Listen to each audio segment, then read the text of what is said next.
Hello friends, क्या आपको पता है कि जो डस्ट होती है वो जो जिसको कई बार हम देख भी नहीं सकते, वो किसी इंसान को मार भी सकती है या उससे इस तरह के हेल्थ रिस्क हो सकते हैं जो इरिवर्सिबल होते हैं, यानी कि जिनको बाद में आप कितना भी ट्रीटमेंट कर लें वो ठीक नहीं हो सकते। कुछ सिंपल प्रिकॉशंस लेंगे, कुछ सिंपल सावधानियां आप बरतेंगे तो जो डस्ट है हमारे चारों तरफ उससे हम लोग बच सकते हैं और हमारी सेहत का हम लोग उसके लिए ख्याल रख सकते हैं। और कौन कौन सी डस्ट होती है जो रेस्पायरेबल होती है और इनहेलेबल होती है, और ये दोनों चीज़ें होती क्या हैं, और हमारी जो चारों तरफ डस्ट है उसका डस्ट का साइज पार्टिकल कब होता है, कब वो देख सकते। वीडियो को थोड़ा ध्यान से देखिए क्योंकि जो डेली लाइफ है हमारी, उस डेली लाइफ के अंदर हम डेली डस्ट को इनहेल कर रहे हैं, सांस के थ्रू अंदर ले रहे हैं और वो हमको पता नहीं है। तो इसीलिए बहुत इंपॉर्टेंट है उसको जानना कि डस्ट के बारे में क्या क्या इन्फॉर्मेशन हमें अवेयरनेस होनी चाहिए। तो आइए वीडियो को शुरू करते हैं। सबसे पहले हमें जानने की जरूरत है कि जो डस्ट होती है वो होती क्या है। एक्चुअली डस्ट जो है वो एक ड्राई पाउडर होता है जिसमें छोटे छोटे टाइनी पार्टिकल्स होते हैं जिनका साइज 1 माइक्रोन मीटर से लेके 100 माइक्रोन मीटर तक हो सकता है। 1 माइक्रोन मीटर कितना होता है? 1 micron metre is equal to 1000 millimetre या फिर 10,000 सेंटीमीटर या 100,000 मीटर। 1 माइक्रोन मीटर इतना छोटा साइज होता है माइक्रोन मीटर का। जो डस्ट होती है हमारे चारों तरफ, कई बार वो इतने छोटे पार्टिकल्स में होती है कि वो जो देख भी नहीं सकते, और वो उसका जो डायामीटर होता है वो होता है 1 माइक्रोन या 2 माइक्रोन, ये वेरी करता है 100 माइक्रोन तक। तो 100 माइक्रोन के साइज को डस्ट में कंसिडर किया जा सकता है। तो क्वेश्चन ये आता है कि डस्ट एक्चुअल में आती कहाँ से है। देखिए, डस्ट कहीं अलग से नहीं आती है। जो अर्थ के ऊपर मैटर्स होते हैं, जैसे कुछ भी मैटर, कोई भी सॉलिड मैटर आप ले लीजिए। फॉर एग्जांपल, आपके सामने अगर लकड़ी है, वुड है, तो वुड के जो छोटे पार्टिकल्स होते हैं वो भी डस्ट में आ सकते हैं। या फिर जो रोड होता है, रोड के ऊपर हम लोग छोटे छोटे पार्टिकल्स डस्ट के जो देखते हैं वो कहीं और से अलग से नहीं आते, वो इधर उधर धूल मिट्टी से निकल के वो रोड पे इकट्ठा हो जाते हैं।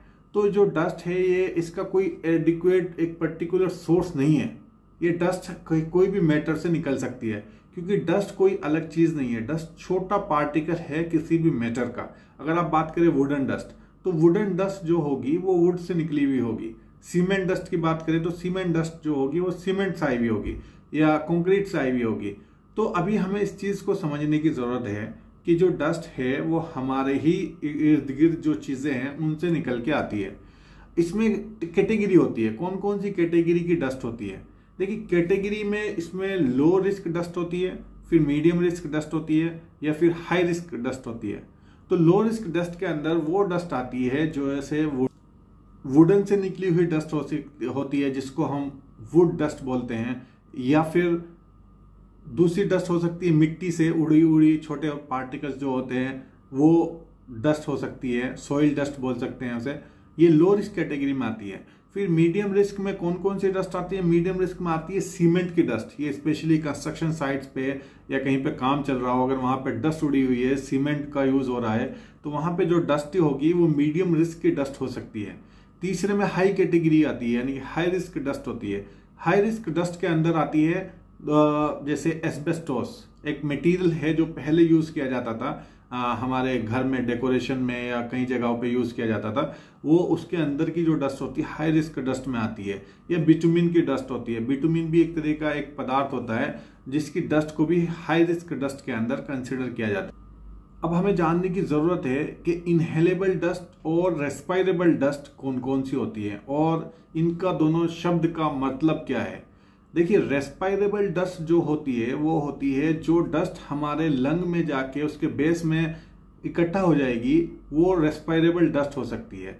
और ये वहां तक क्यों पहुंचेगी? क्योंकि इसका साइज बहुत छोटा रहेगा।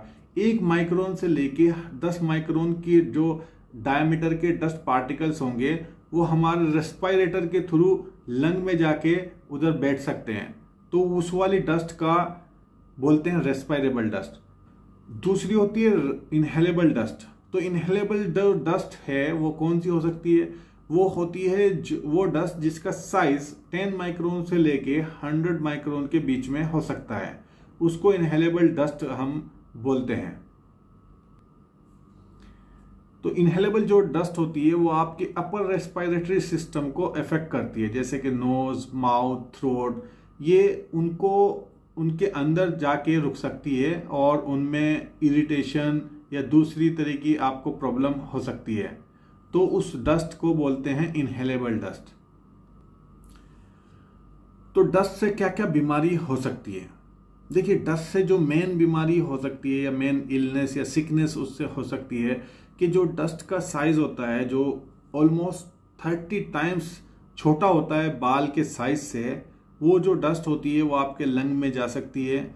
उससे आपको आपके रेस्पिरेटरी सिस्टम में प्रॉब्लम हो सकती है, इंसान को लंग डिजीज हो सकता है। अभी हमें जानने की जरूरत है कि जो डस्ट से इफेक्ट्स क्या क्या होते हैं, क्या क्या उससे हेल्थ रिस्क होता है। देखिए, डस्ट से जो सबसे ज्यादा रिस्क होता है वो होता है कि डस्ट जो है वो लंग डिजीज कर सकती है और उससे इंसान का जो हार्ट फेल हो सकता है। दूसरा, इससे इरिटेशन हो सकती है आइज के अंदर, नोज के अंदर, माउथ के अंदर।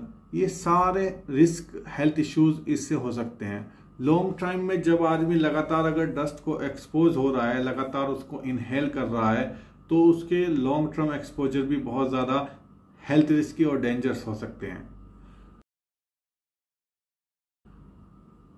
अभी डस्ट से हम लोग बच कैसे सकते हैं? इस तरह की सिंपल प्रिकॉशंस जो कुछ ले सकते हैं हम लोग। एक तो डस्ट इनहेलेशन से अवॉइड करना चाहिए, जैसे कि हमारे घर में जो ओपनिंग से जहां से डस्ट अंदर आ सकती है उसको हमें बंद कर देना चाहिए ताकि हमारे घर के अंदर डस्ट ना आए। दूसरा, जो डस्ट को हम लोग स्वीप करके झाड़ू से उसको क्लीन करते हैं या घर में जब क्लीनिंग करते हैं तो वो भी टाइम पे हमें जितना एप्लीकेबल हो उतना थोड़ा वाटर स्प्रे करना चाहिए ताकि वो डस्ट हवा में ना उड़े, क्योंकि जब डस्ट जमीन पे रहती है तब तक प्रॉब्लम नहीं है, लेकिन जैसे वो हवा में आती है तो आदमी के सांस के थ्रू उसके अंदर जा सकती है। दूसरा, जब आप रोड पे जाएं तो आप मास्क पहन सकते हैं। देखिए, मास्क में भी आपको सही मास्क चुनना बहुत जरूरी है। एक मास्क होता है सर्जिकल मास्क जो आपने स्पेशली कोरोना के टाइम पे यूज करते थे, लेकिन वो डस्ट प्रूफ मास्क नहीं है। उसको पहन के अगर आपको लगता है कि आप डस्ट से बच सकते हैं तो वो बिल्कुल भी सही नहीं है। अगर आपको डस्ट से रियल में बचना है तो आपको मास्क पहनना चाहिए N95, जो कि एक न्यूश अप्रूव्ड मास्क है, या FFP2 या FFP3। FFP2 या FFP3 जो मास्क होते हैं वो यूरोपियन स्टैंडर्ड को कॉम्प्लाई करते हैं और N95 है जो US स्टैंडर्ड को कॉम्प्लाई करता है। तो इनमें से कोई भी एक मास्क पहन सकते हैं। ये डिस्पोजेबल मास्क होते हैं, बहुत ही इजी टू यूज और इजी टू अवेलेबल हैं मार्केट के अंदर।